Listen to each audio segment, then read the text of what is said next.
On November 15th, tragedy struck Susan Moi when she was trapped in a terrible fire that engulfed the Fairways Apartment in Boulder, causing over 200 people to evacuate their homes. The Sudanese Lost Girl was one of the few that sustained critical injuries. Susan hoped her hardships were behind her when she fled the violence in Africa.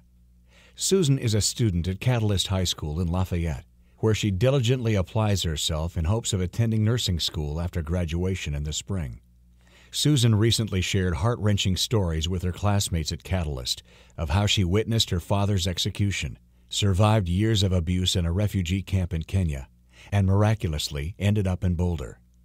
In addition to her studies at Catalyst, Susan worked at a local grocery store to earn money for food and rent, and sent whatever she could to her brothers who are still living in a refugee camp in Africa.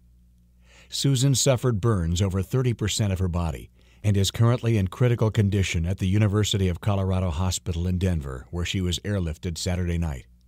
Still under heavy sedation, Susan does not yet even realize what has happened and hasn't even begun to prepare for the long and painful recovery process she faces in the years to come. What few possessions Susan owned were lost in the fire, and she and her brothers have lost their financial lifeline. While we are confident that her triumphant spirit will enable her to overcome this tragedy, as she has so many in the past, we ask that you make whatever financial contribution you can to help with her recovery.